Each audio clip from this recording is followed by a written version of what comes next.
مشران خبرې کوي چې تمام کال به ما ته په هغې باندې ګزران تېرو. زما محترمو په 2022 په 20 باندې زموږ د دې کابینې اتحاد مدارس د دې آغاز شوی دی.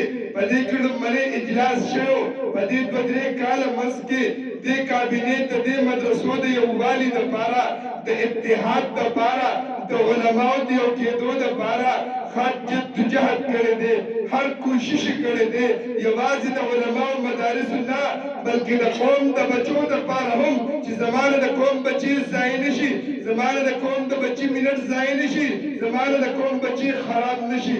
زما محترمو تقریبا په دې 2-3 سال کې په دې کې چې دا کومه کابینه را روانه ده دا د دې نه مخکې د دې یو نیم کال یوه کابینه چلېدلې وه چې هغې په دې په مابین کې د دې خپلو مدرسو سره هر قسمه تعاون کړی دی، که هغه د سرکار په توګه دی، که هغه د مدرسو د نورو ضروریاتو په توګه دی، هغه د مدرسو د وحدت د وحدانیت په توګه دی، که د مدرسو د اتفاق په توګه باندې دی. محترم هغې ټولې کارونه کړي دي. په هرې میاشت کې دا کابینې او اجلاس کې دا علماء کرام راځي، خپل ټیم نه ټیم وباسي، 10-20 منټه نیمه ګنټه کښېني دپاره د دې چې زما د تحصیل مندل څومره علما دي، څومره محتممین دي، که جسد واحد دا یو وجود جوړ شي، د دې اواز یو وي، د دې خبره یو وي، د دې اتفاق یو وي او زموږ په مابین کې بل څوک ګزار نشي کولی. نه د اغیارو سترګې موږ ته راواړېږي کله چې موږ په خپل مابین کې متفق یو، زموږ په خپل مابین کې اتحاد وي، زموږ په خپل مابین کې اختلاف نه وي. په رب قسم موږ ته هېڅوک هم سترګې نشي رالاولی. محترم یو نیم کال هغه کابینه چلېدلې وه چې په هغې کې دا ټول جدوجهد دې مدرسو کړی دی. د کرونا دنیا حالات تېر شوي دي، لیکن په هغې کې الحمدلله زموږ مدرسو د بچو ټوپ نه دی ضایع کړی.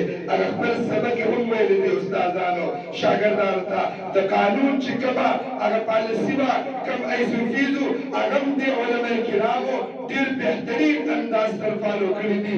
نه د حکومت نه بغاوت شوی دی، نه د ماشومانو کې خیانت شوی دی.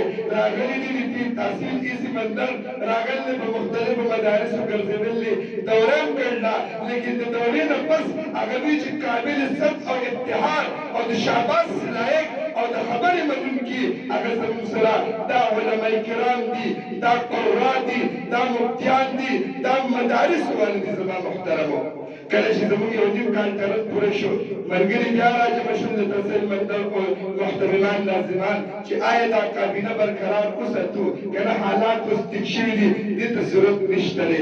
هر یو ملګري په کلاو زړه سره دا رایې ورکړه چې نه نه زموږ دا وحدت دا یووالی دا موږ ماتولو ته نه پرېږدو. هر څه که راځي موږ به دغه شان کې یو موټی ولاړ یو. هغه کابینې دوباره وساتله.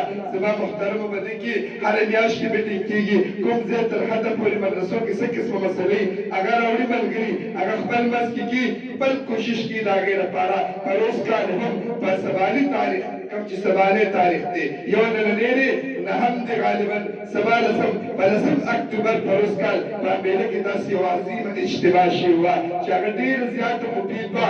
ملګرو خواهش به لرو چې هغه شانتي یو تربیتي کنونشن بیا کېدو. نن په دې ځای کې شوي دي محترمو معاول عرض وکړو دا جلسه نه ده، موږ به خپل قلم راخلو، خپل کاغذ به راخلو، د دې علماء کرامو به یوه یوه نقطه موږ ځان سره لیکو او دې علماو ته هم درخواست کوو چې زموږ دپاره دعا کړي چې زموږ دغه لږ غوندې د غرونو منځ کې خلک دا پاسمانده علاقه کې دا علما چې څنګه الله یو ځای کړي دي چې دا وحدت دا اجتماعیت الله تر مرګه پورې قایم او دایم وساتي. اقول قولي هذا استغفر الله ربي من كل ذنب